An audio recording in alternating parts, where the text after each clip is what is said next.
And Romans chapter 1, beginning in verse 24 here, gives us a very, very sobering description of what happens when a society is under God's wrath of abandonment.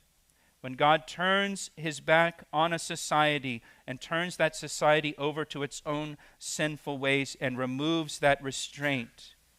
And more than any other passage in the Bible, Romans chapter 1 shows us what a society abandoned by God looks like. And I believe that Romans explains what is happening in our own society right now, currently. If you want to make sense of what is going on in our culture, well, here it is. This is what's going on in our culture right now. It's explained to us right here in Romans chapter 1, beginning in verse 24. Look at verse 24.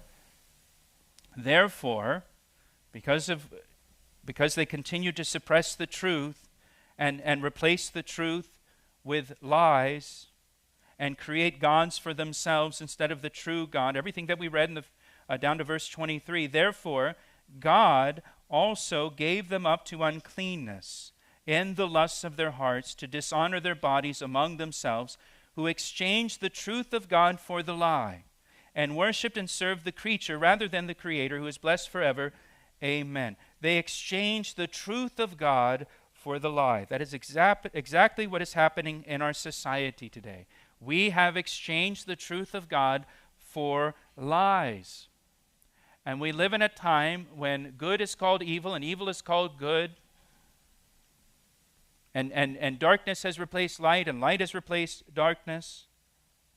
And when that happens, God gives them up, it says, to uncleanness.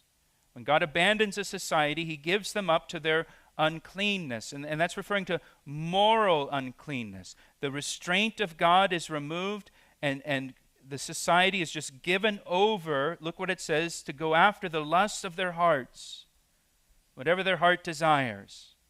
And they dishonor their bodies among themselves. And so the first indication that a society has been abandoned by God is you will see an increase and an acceptance of sexual immorality in that society. Sexual immorality becomes popular and widespread and normalized in that society. And that's a sign that society has been given over by God.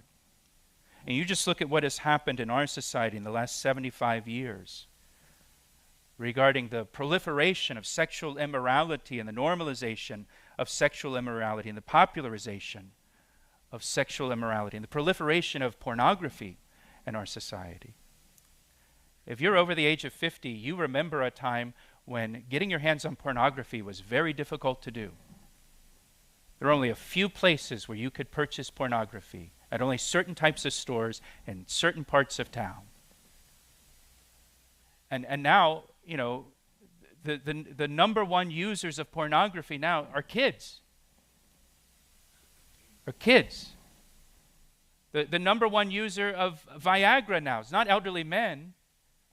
It's young men, like 18 to 35, because they've burned themselves out on pornography. There's just this explosion now of sexual immorality in our society and pornography into our society. And that's a sign of God's abandonment. That's just the first sign, though. That's just the first sign that society is under the wrath of God's abandonment. Look at verse 26. Verse 26, we've got the second sign. Verse 26, for this reason God gave them up to vile passions, for even their women exchanged the natural use for what is against nature. Likewise also the men, leaving the natural use of the women, burned in their lust for one another, men with men, committing what is shameful, and receiving in themselves the penalty of their error, which was due. The second indication a society has been abandoned by God is you see an increase of homosexual sin. So first there's heterosexual sin that explodes in a society, becomes normalized and widespread. Then homosexual sin becomes normalized and accepted in the society and celebrated in the society. That's an indication that that society is experiencing the wrath of God's abandonment. That nation has been abandoned by God. And again, you look at what's going on in our culture, and the exaltation of LGBTQ and transgenderism in our nation, It's all an indication that we are experiencing God's wrath of abandonment. He has just handed us over.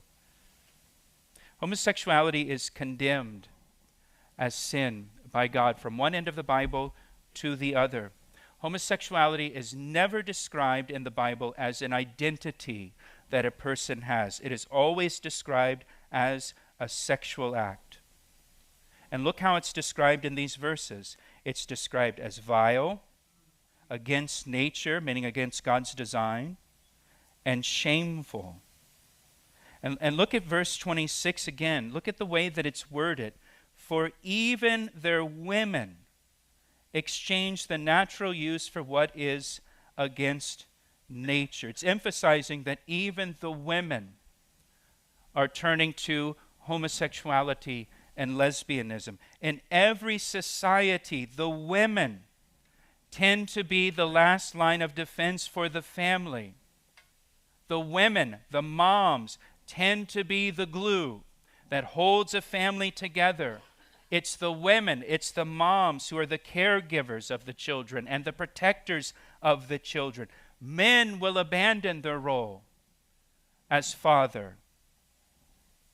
And we see that in our society, the fatherlessness in our society. Men will abandon their responsibility as father, but women generally will not abandon their role as mother in society. When a society is abandoned by God and just given over to their sin, things can decline to the point that even their women exchange the natural use for what is against nature. Women abandon their natural role of motherhood for a homosexual lifestyle. And when the women in a society are increasingly identifying as homosexual and lesbians, that is an indication that God's wrath is on that society. When they're abandoning motherhood for that.